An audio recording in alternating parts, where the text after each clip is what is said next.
This is World News Program coming to you live from Algiers with me, Miriam Zian, bringing you the latest updates. First, the headlines.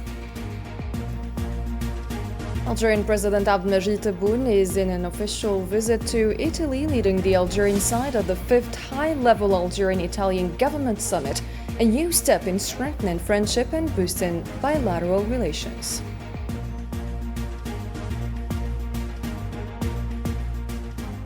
In Gaza, hunger continues to claim Palestinian lives as Israeli massacres have left at least 80 people dead since dawn.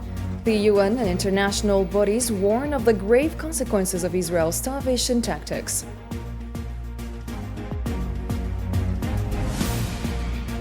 Also coming up, the Sahrawi foreign minister dismissed Morocco's autonomy plan as recycled colonial scraps, accusing Rabat of blocking UN efforts and rejecting a realistic solution for Western Sahara. And the Sudanese army says it killed hundreds of Rapid Support Forces fighters in Al-Fasher. The Sovereignty Council hailed the army's advances as of over 1.3 million people reportedly returned to their homes.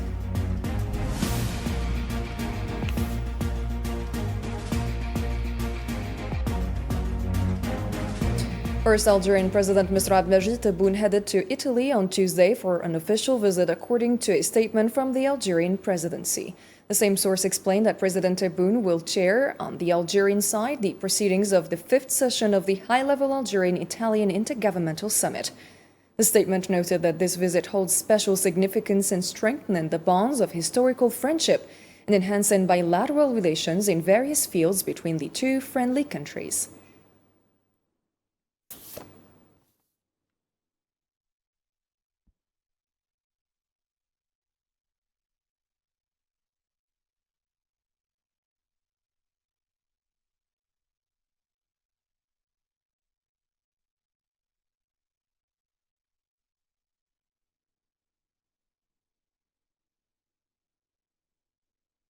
Algeria and Italy share deep-rooted ties and strong relations that in recent years have been following an upward trajectory, reflecting a mutual desire to elevate bilateral cooperation.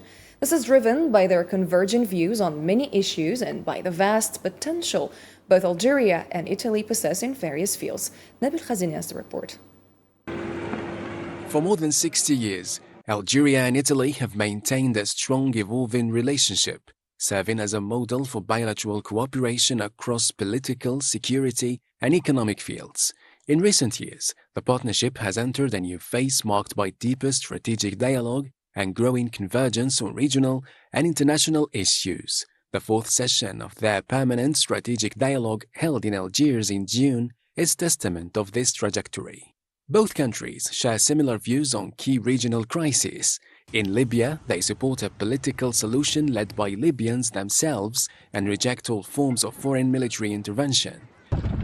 In the Sahel, Algiers, backed by Rome, is seen as a central actor in any effective regional strategy, thanks to its mediation role and long-standing experience in counter-terrorism. The Algerian-Italian approach also affirms that resolving the war in Ukraine, now entering its 4th year, can only be achieved through dialogue between Moscow and Kiev. On the issues of Western Sahara and Palestine, both Algiers and Rome agree that implementing UN resolutions and Security Council decisions supporting the right to self-determination and decolonization is essential to ending the suffering of the Sahrawi and Palestinian peoples.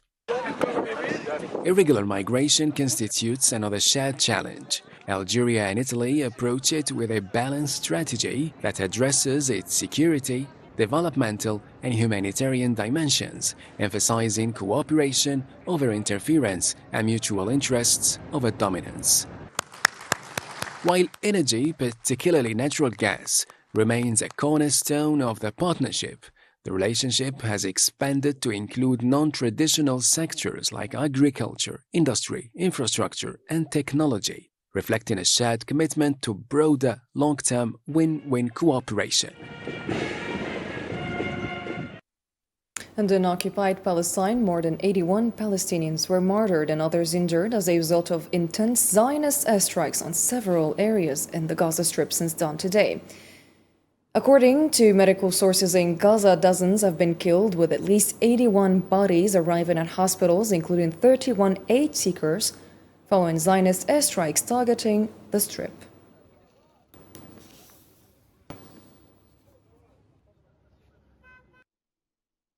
And 4 Palestinians, including 2 children, were martyred on Tuesday morning due to malnutrition, hunger, and dehydration since dawn today, Tuesday. The Palestinian news agency, citing medical sources, reported that the infant Yusuf Muhammad As-Safad, 40 days old, was martyred due to hunger and the lack of food and milk in northern Gaza. Meanwhile, Abd al-Hamid al-Ghalban, a 14-year-old boy from Khan Yunis, was martyred as a result of malnutrition, in addition to 2 other Palestinians who also died of malnutrition in central Gaza.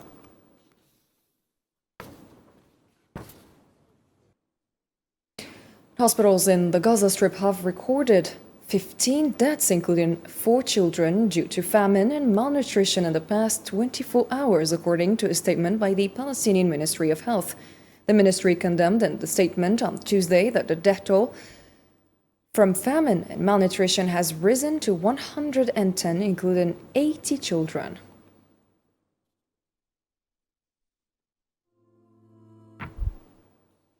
The official spokesperson for UNICEF in Palestine, Khadem Abu Khalaf, said that what is happening today in the Gaza Strip is the result of indifference accompanied by betrayal, stressing that humanitarian aid is piling up at the borders while people are dying of hunger. In a statement to our channel, Abu Khalaf called for an end to the war, the facilitation of humanitarian workers' missions, and the opening of border crossings to allow humanitarian aid to enter and save Palestinians exhausted by hunger. What we are seeing and have seen in the Gaza Strip differs from anything seen in conflict zones and natural disasters around the world.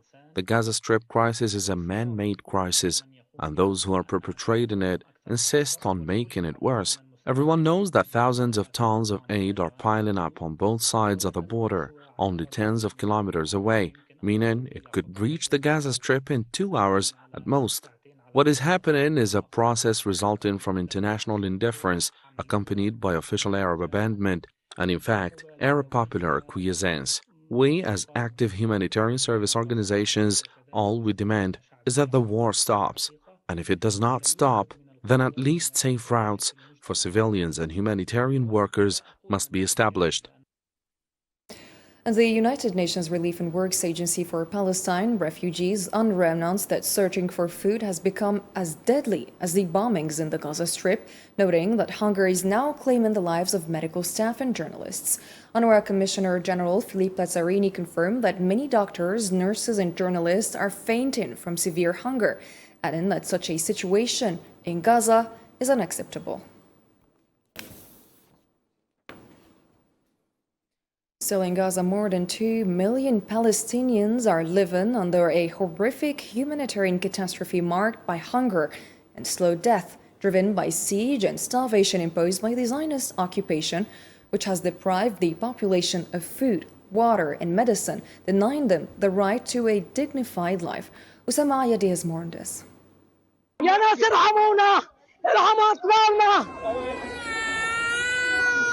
Palestinians in the Gaza Strip are still suffering from a deepening hunger crisis, with malnutrition now killing Palestinians faster than at any point in the 21-month war. Health officials announced that more than 100 people died of hunger, including dozens of children, most of them in recent weeks. We don't get any morsel of food. It's non-existent. Here, from the morning, they keep drinking water. We spend our days, our time, just drinking water. There is nothing. I used to weigh more than 100 kilograms. I barely weigh 70 or 75 now. The Zionist forces control all aid supplies into the war-ravaged Strip, where most of the population has been displaced multiple times and faces acute shortages of basic necessities.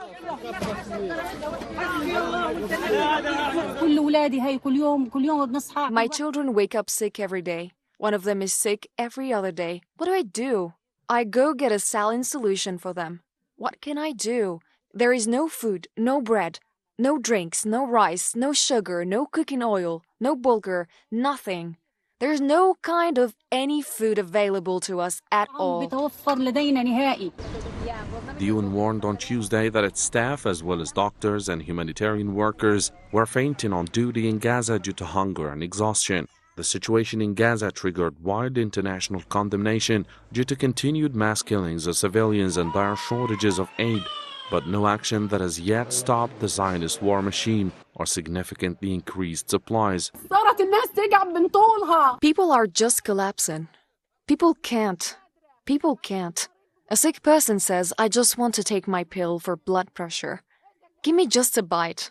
What do you say to this person? What can you tell him? A man, my father's age or older, asking me for something to eat. But I haven't got anything for my children. I told him, where do I give it to you from? He says, I just want to take the blood pressure pill. I can't. As the world watches and no finger was moved to stop the genocide in Gaza, civilians continue to die with hunger faster than dying with bullets in a region where bread is more expensive than one's life, while the Zionist war machine continues its closure on all border crossings and setting death traps for Palestinians. United Nations Secretary General Antonio Guterres said on Tuesday that malnutrition is worsening and famine is knocking on every door in Gaza, describing the situation in the Palestinian enclave as a horror movie. In his address to a UN Security Council session, Guterres stressed that what is happening in Gaza is unprecedented in modern history and represents the last gasp of the humanitarian system, referring to the prevention of humanitarian and relief organizations from carrying out their missions to deliver life-saving aid to the people of Gaza. We need look no further than the horror show in Gaza, with a level of death and destruction without parallel in recent times. Malnourishment is soaring, starvation is knocking on every door. And now we are seeing the last gasp of a humanitarian system built on humanitarian principles. This system is being denied the conditions to function, denied the space to deliver, denied the safety to save lives. With Israeli military operations intensifying and new displacement orders issued in Deir al-Balah, devastation is being layered upon devastation. And Algeria affirmed that the ongoing catastrophic humanitarian crisis in Gaza reflects the Security Council's failure to fulfill its mandate to maintain peace and security. Algeria's permanent representative to the UN, Ahmad Ben Jama, emphasized Tuesday during his speech at a UN Security Council high-level meeting on strengthening international peace and security through multilateralism and peaceful settlement of disputes that what is happening in Gaza reflects the erosion of multilateralism and the supremacy of force over justice. Let us be clear. The prolonged catastrophic humanitarian situation in Gaza is nothing but the reflection of the failure of our Security Council in the discharge of its primary responsibility in maintaining peace and security. The reflection of the erosion of multilateralism and the reflection of the prevalence of might over right. And Iranian President Masoud Pezeshkian said that Gaza's children are dying of hunger before the eyes and ears of the world as the Zionist aggression on the Gaza Strip continues. Pezeshkian added that one feels ashamed to call those committing massacres in Gaza human beings, noting that this comes amid the escalating genocidal war waged by the Zionist occupation against displaced and starving civilians in the Strip.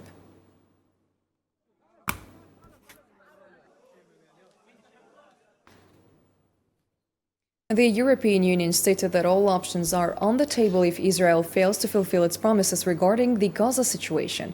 EU Foreign Policy Chief Kaja Kallas stressed that killing civilians seeking aid in Gaza can never be justified, adding that she has once again held talks with occupation officials to reaffirm the understanding on aid delivery and the obligation to stop killing people during aid distribution.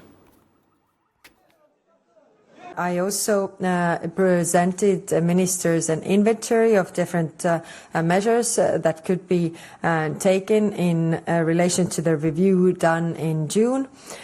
So we had a discussion on this, and these are choices that the member states have to make. We will keep these options on the table and stand ready to act if Israel does not live up to its pledges. The Yemeni Houthi movement announced on Tuesday morning that it had targeted Lod airport in occupied Jaffa with a hypersonic ballistic missile. Houthi military spokesperson Yahya Sariyah stated that the operation achieved its objective, causing millions of Zionist settlers to flee to shelters and halting airport operations. He added that the operations will continue until the aggression stops and the siege on the Strip is lifted.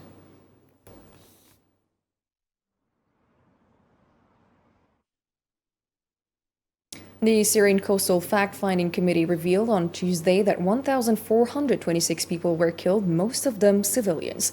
The committee spokesperson Yasser Farhan said in a press conference held in Damascus that most of the killings likely occurred outside or after the end of the military battles as a result of random or retaliatory raids carried out by groups that did not comply with military orders.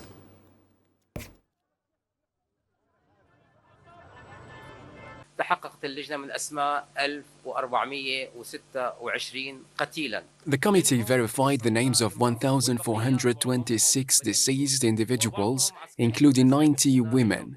The remainder were mostly civilians, with some being former military personnel who had reached settlements with the relevant authorities. The committee also reported that the Syrian state has taken genuine measures to prosecute those involved in violations against the Syrian people, noting that 298 suspects have been identified. Let's have a listen. توصلت اللجنة إلى معرفة 298 شخصاً The committee identified 298 people with their real names as suspects of violations. The committee points that this number remains initial, and it repeats that it based its findings on suspicion and not on conclusive evidence. Sahrawi Foreign Minister Mohammed Islam Baizat said that what Morocco calls the autonomy proposal is merely an attempt to recycle colonial scraps offered to peoples fighting for freedom. Speaking at a press conference held at the Sahrawi embassy in Algiers on the occasion of the Sahrawi Republic's 50th anniversary, Baizat called on the forces supporting colonialism and apartheid to learn the lessons of the past and refrain from re-involving themselves in violations of international law and UN charters. اليوم المغرب يدعي أنه يريد الحل وأن لديه مقترح. Today, Morocco pretends that it wants a solution and has a proposal, but this proposal is unilateral and lacks legitimacy. It is a mere attempt to recycle the colonial scrap that was proposed to all peoples who preceded us in the struggle for freedom. What Morocco calls the autonomy plan, between brackets, is just a new version of the Constantine plan that the French occupation proposed to the Algerian Revolution, and a new version of the Suharto plan rejected by the people of Timor-Leste, or the Bantustan plans rejected by the people of South Africa. In the same context, Sahrawi Foreign Minister Mohammed Islam Baizat also emphasized that Morocco lacks the sincere political will to seriously seek a genuine solution to the conflict, noting that the Kingdom of Morocco's behavior blatantly contradicts its own statements. Let's take a listen. إن المغرب تنقصه الإرادة السياسية الصادقة في البحث الجدي عن الحل الحقيقي. Morocco lacks a sincere political will to seriously search for a genuine solution. The behavior of the Moroccan government blatantly contradicts its statements. On the one hand, it pretends to seek a solution, but on the other, Morocco escalates the war, intensifies repression, increases the pace of plundering of wealth, and invests in demonizing the Sahrawi people and their sole legitimate representative, the Polisario Front. The Moroccan government's behavior reveals and exposes its true intentions and its choice of the status quo strategy to buy time and legitimize an illegitimate military occupation condemned by all conventions and laws and rejected by all international and regional courts. And regarding UN efforts to resolve the Sahrawi issue, Sahrawi Foreign Minister Mohammed Islam Baizat described UN envoy Staffan de Misture's efforts as tireless, stressing that Morocco, for its part, is hampering these efforts by imposing obstructive conditions. ستيفان دي مستورة أن يقدم تقريره إلى مجلس الأمن. Stefan de Mistura will submit his report to the Security Council next October, which is the date for the renewal of the mandate of the MINURSO mission, which is the United Nations mission for the referendum in Western Sahara, which has been present on the territory of Western Sahara since 1991. The problem facing de Mistura is the same problem facing his predecessor, Koller, and the same problem that all his predecessors faced. Morocco claims sovereignty that is not recognized by anybody. The joint force of the armed struggle movements in Al-Fashir announced that it had achieved victories over the rapid support forces, resulting in hundreds of dead and wounded among their ranks in Al-Fashir. In press statements to Al-24 News, the spokesperson for the armed joint and supporting forces in Al-Fashir, Ahmed Hussein Mustafa, confirmed that their forces were fully prepared and alert to the rapid support forces' plans, adding that hundreds of their fighters were killed, including the group's commander.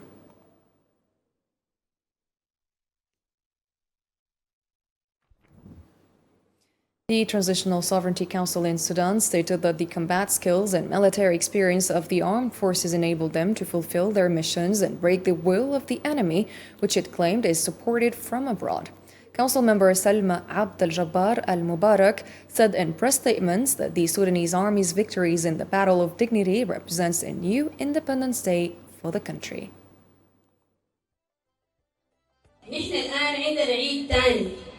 We have now a new Eid. Preserving dignity and victory is another Eid. It's a new independence celebration.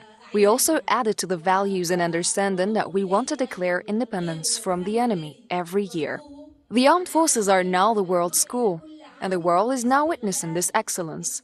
We're very proud and congratulate the armed forces and its men, headed by His Excellency Lieutenant General Abdel Fattah al-Burhan and all his honorable companions.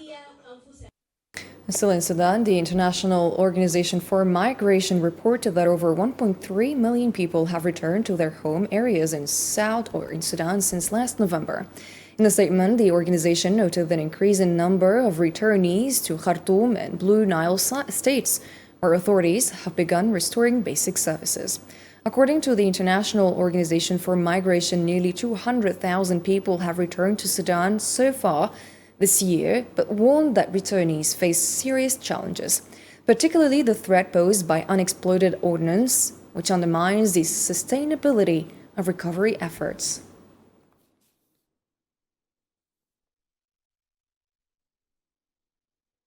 And representatives of Iran, Russia, and China are set to hold a trilateral meeting in Tehran today, Tuesday, to discuss Iran's nuclear issue amid reports of possible renewed negotiations between Tehran and Washington. The meeting comes ahead of Iran's anticipated talks with the European trio in Istanbul. Foreign Ministry spokesman Ismail Baghai said the consultations with Russia and China will focus on the nuclear file and the possible re-imposition of sanctions.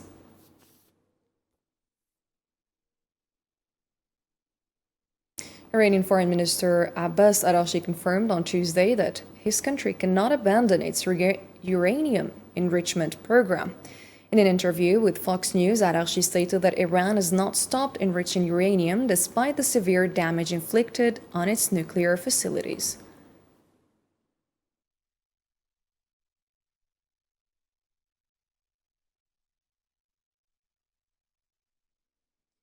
The Kremlin said Tuesday there is no reason to expect miracles from the third round of direct peace talks between Russia and Ukraine.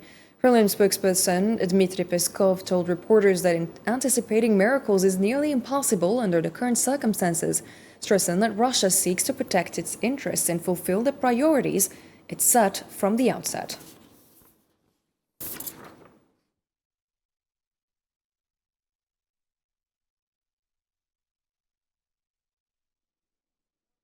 The New York Post reported Tuesday, citing a White House official, that U.S. President Donald Trump intends to announce Washington's withdrawal once again from the United Nations Educational, Scientific, and Cultural Organization, UNESCO. The U.S. State Department said it had informed the UN agency of the decision, citing what it described as policies inconsistent with American foreign policy. The US had previously withdrawn from UNESCO in late December 2018 during Trump's first term before rejoining in June 2023 under President Joe Biden. Washington has now announced its plan to withdraw again from the organization.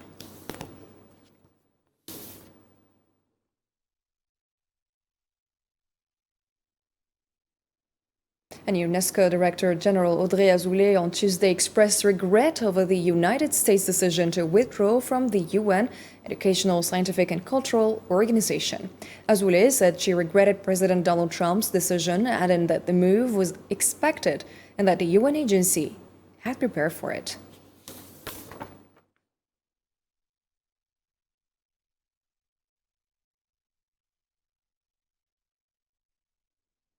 Ladies and gentlemen, that's a wrap for tonight's program. Thank you for your kind attention and have a great night.